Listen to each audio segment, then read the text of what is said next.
CMRL മാസപ്പടി കേസിൽ മുൻ മുഖ്യമന്ത്രി പിണറായി വിജയന്റെ മകൾ വീണയ്ക്ക് വീണ്ടും ED സമൻസ്. ആരോഗ്യ കാരണങ്ങൾ ചൂണ്ടിക്കാട്ടി ഇന്ന് ഹാജരാകുന്നതിൽ വീണ അവധി ചോദിച്ച പശ്ചാത്തലത്തിലാണ് പുതിയ സമൻസ്. ബുധനാഴ്ച ഹാജരാകാനാണ് നിർദ്ദേശം. വിവരങ്ങളുമായി ഡാനി ഇപ്പോൾ ചേരുന്നു. ഡാനി, ഈ കേസിൽ CMRലും എക്സാലോജിക്കും തമ്മിലുള്ള സാമ്പത്തിക ഇടപാടുകളാണ് പ്രധാനമായും പരിശോധിക്കേണ്ടത്. ഇതിൽ വീണയുടെ മൊഴി ഏറെ നിർണായകമാണ്.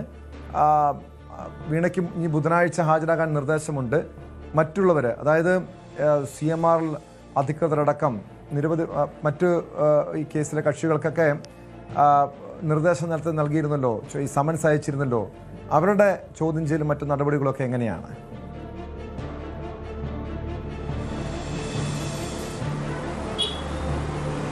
ടോം, ഇതിൽ CMRL എക്സാലോജിക് ഇടപാടിൽ ED ഒരു ഗഹനമായ അന്വേഷണത്തിന് തന്നെയാണ് മുതിരുന്നത്. അതുകൊണ്ട് തന്നെയാണ് വീണ വിജയൻ ഇപ്പോൾ വളരെ പെട്ടെന്ന് തന്നെ നോട്ടീസ് നൽകിയിരിക്കുന്നത്. ആദ്യഘട്ടത്തിൽ അവർ അറിയിച്ചെങ്കിലും ഇന്ന് അവർ ഹാജരാകേണ്ട ദിവസമായിരുന്നു. അതിൽ അവധി അപേക്ഷ നൽകിയിരുന്നു. ഇന്നിപ്പോൾ അവർ പറഞ്ഞ ഒരു ED നിർദ്ദേശിച്ച ഒരു സമയം, ആ സമയം കഴിഞ്ഞപ്പോഴേക്കും തന്നെ പുതിയ നോട്ടീസ് അയച്ചിരിക്കുന്നു. ബുധനാഴ്ച ഹാജരാകാൻ, ജൂൺ 17 ഹാജരാകാൻ തന്നെയാണ് നിർദ്ദേശിച്ചിരിക്കുന്നത്. ഇതിൽ മറ്റ് ആളുകളുടെ ഒരു ചോദ്യം ചെയ്യൽ എന്ന് പറയുന്നത് തിങ്കൾ ചൊവ്വ ദിവസങ്ങളിലായിട്ടാണ് ചോദ്യം ചെയ്യൽ നടക്കുന്നത്. CMRL ഡയറക്ടർ ബോർഡിലുള്ള ഇപ്പോൾ CMRLൻ്റെ MD കൂടിയായ ശശിധരൻ കർത്തയുണ്ട്. അദ്ദേഹം ആരോഗ്യപരമായ കാരണങ്ങൾ ചൂണ്ടിക്കാണിച്ചുകൊണ്ട് അവധി അപേക്ഷ നൽകി എന്നതാണ് മനസ്സിലാക്കാനായിട്ട് സാധിക്കുന്നത്. അദ്ദേഹത്തിൻ്റെ മകൻ ശരണസ് കർത്തയ്ക്കും നോട്ടീസ് നൽകിയിട്ടുണ്ട്. അദ്ദേഹത്തോട് തിങ്കളാഴ്ച ഹാജരാകാൻ ആവശ്യപ്പെട്ടിട്ടുണ്ട്. ഒപ്പം തന്നെ CMRL ഉന്നത ഉദ്യോഗസ്ഥർ, പ്രത്യേകിച്ച് സാമ്പത്തിക കാര്യങ്ങൾ കൈകാര്യം ചെയ്യുന്ന ഉദ്യോഗസ്ഥരോടും ഹാജരാകാൻ ആവശ്യപ്പെട്ടിട്ടുണ്ട്. അവർ ചൊവ്വാഴ്ചയും ഹാജരാകണം. ഇതിനുശേഷമാണ് വീണ വിജയന് ബുധനാഴ്ച ഹാജരാകാനായിട്ട് നോട്ടീസ് നൽകിയിരിക്കുന്നത്. എന്തായാലും ഈ കേസിൽ ഏറ്റവും പ്രധാനപ്പെട്ട കാര്യമെന്ന് പറയുന്നത്, മാസപ്പടി കേസ് ചർച്ച ചെയ്ത കാലം മുതൽ വീണ വിജയനിലേക്ക് അന്വേഷണം എത്തുമോ അല്ലെങ്കിൽ അവരെ ചോദ്യം ചെയ്യുമെന്നതായ ചോദ്യങ്ങളായിരുന്നു ഉയർന്നിരുന്നത്. ഇപ്പോൾ അതിലേക്ക് എത്തിയിരിക്കുന്നു എന്നതാണ്. ഇതിനുവേണ്ടി ഇപ്പോൾ അവർ കഴിഞ്ഞ നാളുകളുമായി ബന്ധപ്പെട്ടുകൊണ്ട് ഈ കമ്പനിയുമായി ബന്ധപ്പെട്ട് നടത്തിയ ഇടപാടുകൾ, അതിൻ്റെ ഒരു പൂർണ്ണ വിവരം ED ശേഖരിച്ചിട്ടുണ്ട്. ഏതായാലും കോടതിയുടെ അനുമതിയെല്ലാം തന്നെ ഈ കാര്യങ്ങളിൽ ആയിക്കഴിഞ്ഞിരിക്കുന്നു. അതുകൊണ്ട് ഒരു പൂർണ്ണ സജ്ജമായിട്ട് തന്നെ ഈ ചോദ്യം ചെയ്യലടക്കമുള്ള കാര്യങ്ങളിലേക്ക് കടക്കുക എന്ന് തന്നെയാണ് ED ഉദ്ദേശിക്കുന്നത്. ED ഇന്ന് വീണ്ടും നോട്ടീസ് അയക്കുന്നതും ഇക്കാര്യത്തിൽ ഒരു വിട്ടുവീഴ്ചയും ഇല്ല എന്ന അവരുടെ നിലപാട് വ്യക്തമാക്കിക്കൊണ്ട് തന്നെയാണ്. ഒരു കാരണം, അവർ 5 ദിവസത്തെ അവധിയാണ് ചോദിച്ചിരുന്നത്. അതിനുശേഷമാണ് ഇപ്പോൾ ബുധനാഴ്ച നൽകിയിരിക്കുന്നത്. ആരോഗ്യപരമായ കാരണങ്ങൾ ചൂണ്ടിക്കാണിച്ചു. ഇതിനിടയിൽ അവർക്ക് വീണയുടെ മൊഴികളാണല്ലോ ഏറെ നിർണായകമായിട്ടുള്ളത്. നേരത്തെ ED തന്നെ സൂചിപ്പിച്ച കാര്യമുണ്ട്. ഇതിനു മുൻപ് ഈ വീണ വിജയനെ ചോദ്യം ചെയ്തപ്പോൾ, SFIO കേസുമായി ബന്ധപ്പെട്ട് ചോദ്യം ചെയ്തപ്പോൾ അതിൽ നിന്ന് നൽകിയ മൊഴികളും അതിനുശേഷം റെയ്ഡുമായി ബന്ധപ്പെട്ട് നൽകിയ വിവരങ്ങളുമൊക്കെ അതിൽ പരസ്പര വിരുദ്ധമാണ്. അതുകൊണ്ട് തന്നെയാണ് വിശദമായ ചോദ്യം ചെയ്യൽ ഈ കേസിൽ ആവശ്യമായതെന്ന് ED വ്യക്തമാക്കുന്നുണ്ട്.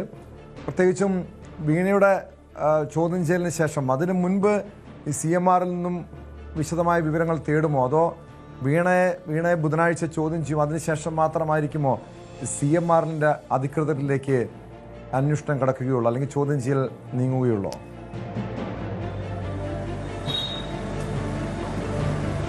ഇല്ല, ഇതിൽ തിങ്കൾ ചൊവ്വ ദിവസങ്ങളിലായിട്ടാണ് CMRL ഉദ്യോഗസ്ഥരോട് വരാനായിട്ട് ആവശ്യപ്പെട്ടിരിക്കുന്നത്. അതിനുശേഷമാണ് വീണ വിജയൻ്റെ ചോദ്യം ചെയ്യൽ ഇപ്പോൾ ദിവസം നിശ്ചയിച്ചിരിക്കുന്നത് ബുധനാഴ്ച എന്ന രീതിയിൽ. മറ്റൊന്നുള്ളത്, ഈ ബുധനാഴ്ചയും ഹാജരാകുമോ എന്നൊരു സംശയം എല്ലാവരുടെ ഭാഗത്തും നിലനിൽക്കുന്നുണ്ട്. കാരണം ഇതിലെ കുറച്ച് താമസങ്ങൾ വരുത്തുന്നത് പല കേസുകളിലും നമ്മൾ കണ്ടിട്ടുണ്ട്. കാരണം വീണ്ടും അവധി നീട്ടി ചോദിക്കുക എന്നതടക്കമുള്ള കാരണങ്ങൾ ഉണ്ടായിട്ടുണ്ട്. ഒരുപക്ഷെ ഇത് തന്നെ വീണ്ടും അതുണ്ടായേക്കാം.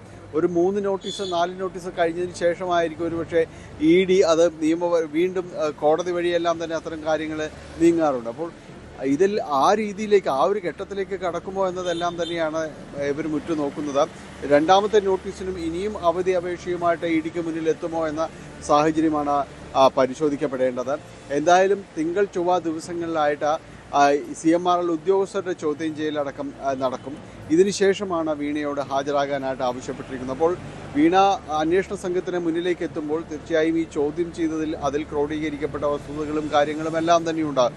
അതിനുശേഷമാണ് ED ഉദ്യോഗസ്ഥർക്ക് മുന്നിലേക്ക് വീണ എത്തുന്നത് എന്ന പ്രത്യേകതയുണ്ട്. ഏതായാലും ഈ കേസുമായി ബന്ധപ്പെട്ടുകൊണ്ട് ED വലിയ രീതിയിൽ തന്നെ വിശകലനങ്ങൾ നടത്തിയിട്ടുണ്ട്. വീണയുടെ അക്കൗണ്ടുകൾ പലതും മരവിപ്പിച്ചിരുന്നു, അതിൻ്റെ വിശദാംശങ്ങൾ തേടിയിരുന്നു. മറ്റ് നടപടികൾ, നേരത്തെ നൽകിയിരിക്കുന്ന മൊഴികൾ, SFIയുടെ കുറ്റപത്രത്തിൽ പ്രധാനപ്പെട്ട കാര്യങ്ങൾ, ഇതെല്ലാം തന്നെ ED ശേഖരിച്ചിട്ടുണ്ട്. അപ്പോൾ വലിയൊരു ചോദ്യാവലി അടക്കമായിട്ട് അവർ കാത്തിരിക്കുന്നു. ഇനിയിപ്പോൾ അവശേഷിക്കുന്ന ചോദ്യമെന്ന് പറയുന്നത് അടുത്ത ഒഴിവ് വീണ വിജയൻ വാങ്ങിക്കുമോ എന്നതാണ്. ജൂൺ 17-നാണ് ഹാജരാകാൻ ആവശ്യപ്പെട്ടിരിക്കുന്നത്. അന്ന് ഹാജരാകുമോ എന്നതാണ്, അതോ വീണ്ടും ഈ രീതിയിലുള്ളൊരു ഈ സമൻസിന് മറ്റൊരു അവധി അപേക്ഷ നൽകുമോ എന്നതാണ് അറിയേണ്ടത്. യെസ്, വ്യക്തമാണ്. ഡാനി പോളാണ് വിവരങ്ങൾ നൽകിയത്. എന്തായാലും ബുധനാഴ്ച ചോദ്യം ചെയ്യലിന് ഹാജരാകണമെന്ന് ആവശ്യപ്പെട്ടാണ് ED വീണ വിജയന് നോട്ടീസ് നൽകിയിരിക്കുന്നത്. കൂടുതൽ വാർത്തകൾക്ക് News 18 Keralam YouTube channel subscribe ചെയ്യുക.